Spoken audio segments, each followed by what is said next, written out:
Brennan, and this is my shop, Slickside Repair. And this is my dad's tractor. It's the next project on the chopping block, so let's get right into it and I'll show you what I gotta do. If you guys remember right, I hauled this tractor back here for him. And I had a guy that works for me from time to time pull the front end loader off. And the whole reason he did that is so we can get in here and get to those cracks. There's some on both sides of the loader mounts. There's a little one right there where it's rusting alongside that weld. And then there's a pretty good one. See if I can get you back in here. Pretty good one right there. It all needs repaired. Those cracks are most likely from this machine having the loader on while they were farming its whole entire life. The guy that pulled the loader off said that he didn't know if it had ever been on there, or off of there, excuse me, just because of how hard it came off. So that's what we need to do. We've also got a step kind of mangled up here. Needs a little bit of welding on it. I've got a new PTO switch that needs to get put in over there. And then I've got filters and oil and everything ordered so we can service this tractor. My dad and brother run it pretty hard in the summertime putting up hay. So they're just trying to get everything fixed so it's ready to go. But first things first, we need to get the hood open and the sides off. We'll tear these mounts off of here. There may be other cracks that I can't actually see that well. And you could never do a very good repair back in here on that crack with this diesel fuel tank being right here. And you could air arc it out, but you're just chancing it not being a good repair. So the best option is let's just get it tore off of there. We'll put it on the bench and do it right. Okay, your hood latch is up in here behind the panel. That makes your hood lift up.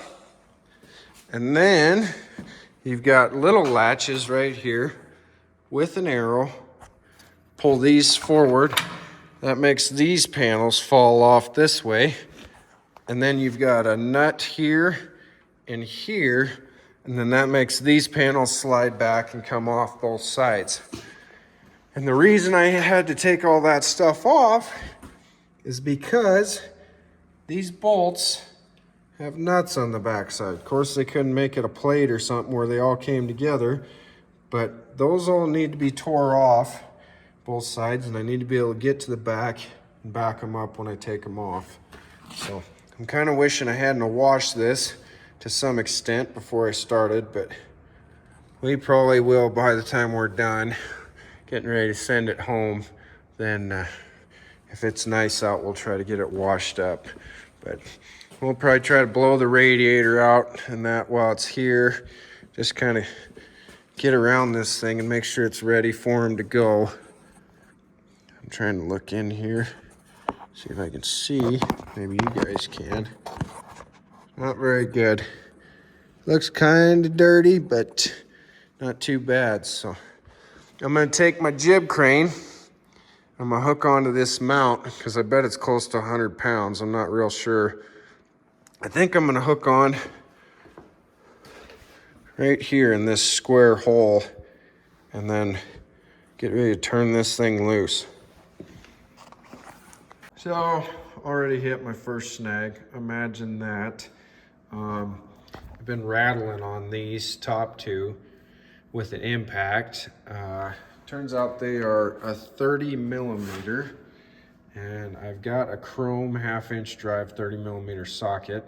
Put it on Makita, and it is not doing diddly to them. 1.25 inch is fairly tight enough to try. Put it on the Earthquake 3/4 inch gun and been rattling on them, and nothing's happening.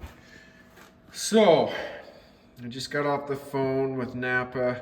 They're gonna have a couple 3/4 inch drive 30 millimeter sockets for me tomorrow, impact sockets, and a wobble for this gun because I'm gonna need it to get back into these, I'm sure. Part of me is wondering if we're gonna end up having to cut the head off of these and get new bolts. Part of me is wondering if I should try heating the heads of these bolts, because I'm wondering if the hole that they go through, if the bolt is rusted in place and that's why it's not spinning. I'm not real sure. I need to figure out which loader is on this tractor so I can price those bolts and see how much money we're gonna have involved into this. It's gotta happen no matter what, but that's all fine and dandy cutting all these, but how do I cut those back there without overheating and burning a hole in the tank? You know, are we gonna get into having to drop the tank? I'm not real sure. So, in the meantime, I'm gonna take this stuff over to the other side and rattle on that mount a little bit, see if it's any different. I'm gonna hose the back sides down with penetrating oil, and then I think I'm gonna work on that PTO switch because I got those parts here, and I would hope I could get the screws out to get to that. This side is singing a different tune. Luckily, I've got all except one out. Got a shackle through there. Jib crane hooked up. Turns out my 3/4 set had an 1 3/16 socket. That's a damn close to a 30 millimeter. But anyways, so time to bust that last one off. See if I can get this set on the ground. I pulled the hydraulic lines off of there. That's a couple 18 millimeter bolts. Keep on trucking. Nothing to it. Been on there a while, I'd say. Just the one crack on this one that I can see right off. We'll get it cleaned up and look everything over really good on the bench. But I'm gonna go back over to the other side and try this gun and socket over there. Turns out, I think it was just the top two had nuts. Everything else was backed up, so that's a huge relief.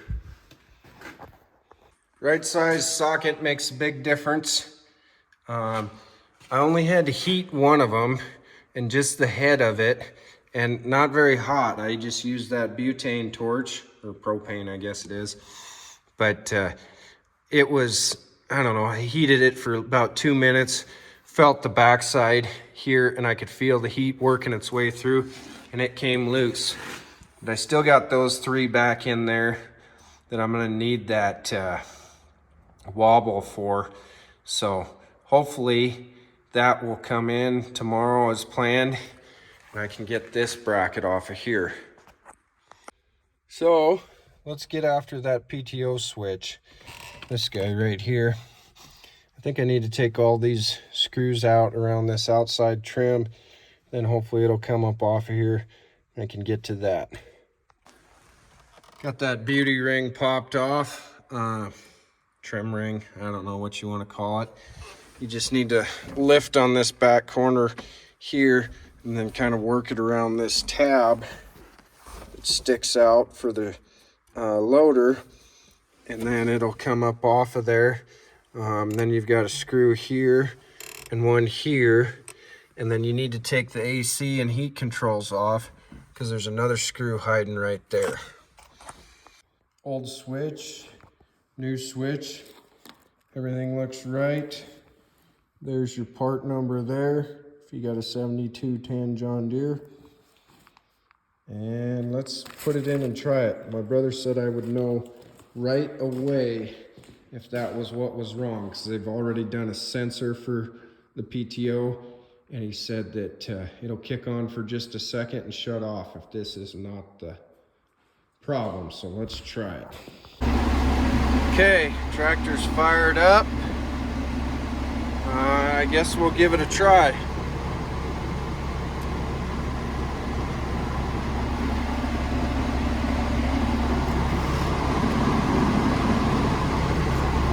I don't know if it's engaged or not. I don't know much about these.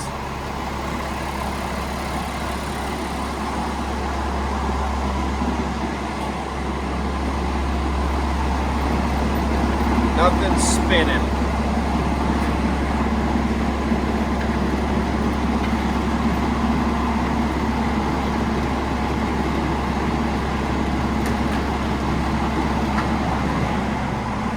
Don't try this at home, kids.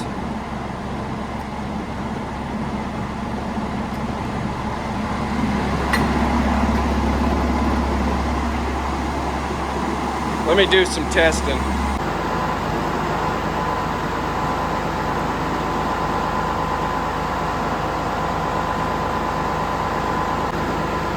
Seems like it's working. About to smoke my shop out, but what it is this switch, push down on it and it locks into place. I didn't know that, but it works good. It kicked out once right away, and I don't know if I had done something wrong or if I got it. Hopefully I got it. Back in the shop this evening, and you can see I've got some sockets and a big wobbly for the 3/4 inch drive. It's amazing how much stuff costs anymore. That's a little over $100 sitting right there. And I got some filters and some fluids. Everything's through John Deere for Dad's tractor. And that skid steer I just picked up. Take a guess how much money's worth of stuff is sitting here. Just shy of $1,000. It's I think it was $900 if I remember right. So that's pretty sweet. But let's take these, get on those last bolts, see if I can get them out of there. Got it all turned loose. That was the ticket. The wobbly, couple extensions, right size socket. Big heavy impact socket does help on an impact. A little bit of weight makes them really work. So let's get this guy down off of here. There you can really see the crack on it.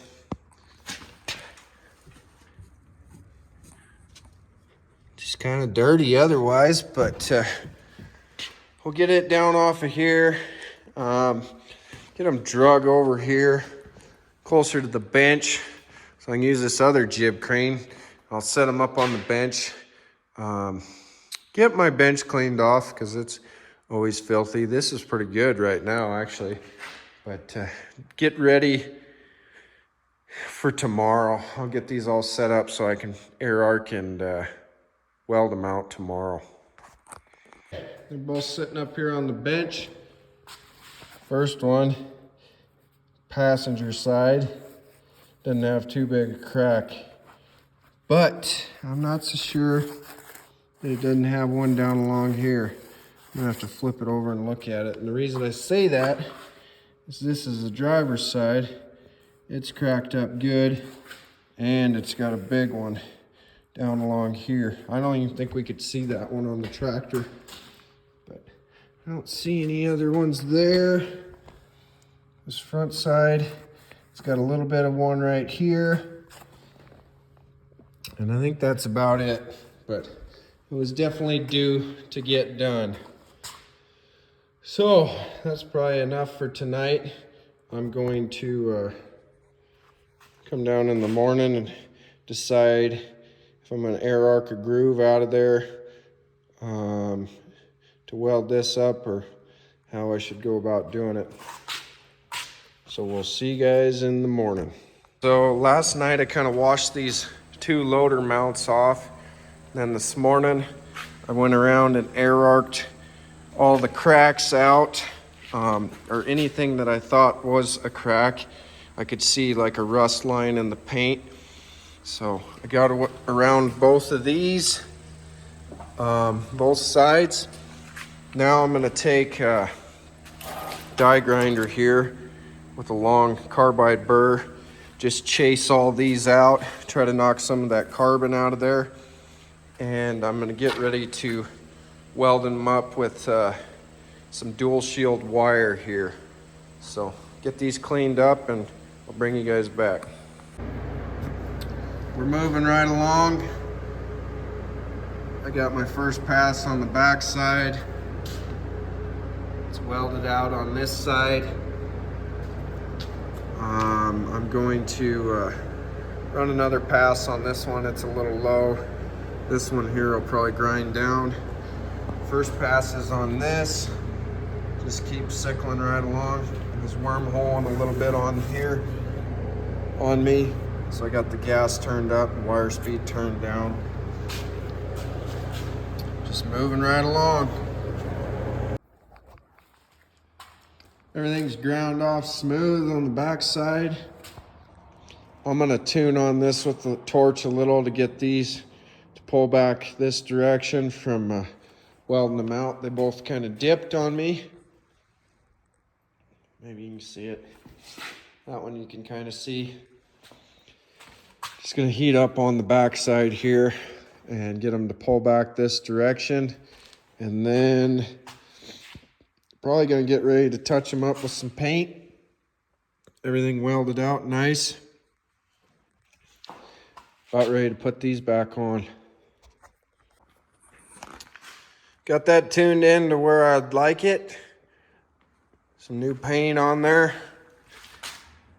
Gonna let that dry for a little bit and then I'll get ready to hang this one on the driver's side. I'll flip this one over, clean it up, paint it. We're moving right along. So the next day, paint's all dry on both of these. It's time to get them mounted back up on the tractor, bolted down. I think the repairs turned out nice. Should hold up for quite a while again. Get them set down off the bench here. Get them drug over there where they need to go.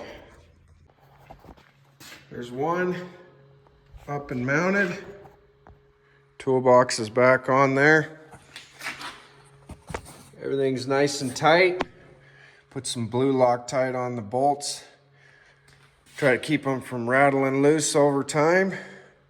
Now let's move on to the other side. Number 2, mounted and tight. Put some more zip ties on the hoses, get them kind of pulled up so they're not hanging so low. Looks pretty good. Now it's time to fire this thing up. Back it up so it's a little bit easier to get around instead of being right up here at my toolbox. And we'll let it warm up.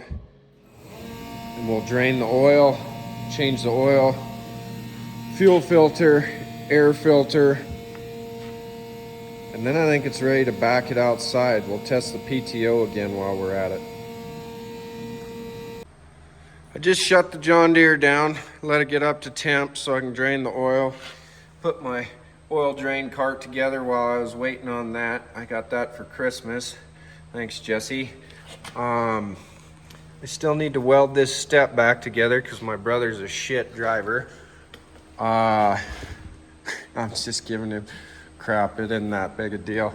Air filter still needs to go in. While it was running, it was sitting here dripping. I knew there was a fuel leak over here. I didn't know where it was coming from, but it's coming out the weep hole of that little lift pump. So I need to get a new lift pump. Also, I seen that this bracket here, somebody had welded it and it broke again. So I'll get it put back to where it belongs, weld it on too. But first, get the oil drain in here. I'd already went around, aired up all the tires. They were all pretty close. There's a cabin air filter under here. I took out and blew out. Then there's 2 behind the seat, two square ones. Blew those out too. Man, am I glad I bought an air filter. You could blow this one out and rerun it, but why would you? Filters are cheap. Engines aren't. Got that bracket welded back up, a little paint sprayed on it. It looks good. I got the step welded back up. I need to put a little paint on it. I think I've got everything done that I can do today. I need that lift pump before I put the sides back on, before I put the loader back on. And I guess I can go around and grease everything that I can find. I've had it run since I did the engine oil and the fuel, so I know that that's didn't lose its prime. I have to go through that again when we do that lift pump, I guess. But I need to get it backed out of here. Maybe I'll wash it off today if I get some time. And other than that, it's looking pretty good. Went ahead and washed the John Deere up today. Got the side covers back on. I put that new lift pump up in there. You guys can just barely see it. Oh, of course I got mud all over the lens from washing. There we go. It went good. That fixed that leak. Hosed the wedges for the loader down with some WD. Everything's buttoned back up. So I think we're gonna go over and go ahead and hook onto that loader. Drove right into the loader. It's all stabbed into the mounts on the tractor. We'll go get out and hook those hydraulic lines up. Then we'll use the hydraulics to lift the loader back into the machine. Put these big square pins in and then lock the wedges down. All these guys are color coded, so it's easy to remember where they go. Now we just push the whole loader assembly back this way and put the pins back in. There we go. Both pins in. Back these bolts off so the wedge falls. Pick these legs up. They repin here or pin up here to be down. All it takes is an 18mm wrench for these bolts.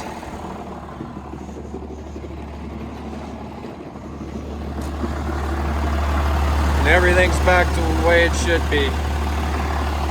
Nice. I think that's going to be a wrap on the old John Deere. I'm glad we got it all done. Be ready for my dad and brother to put up hay this summer. Thanks for subscribing and thanks for watching, guys. We'll see you on the next one. Final touch, just to keep us all sane, so we remember when we change the oil, air, and fuel filter. See you guys next time.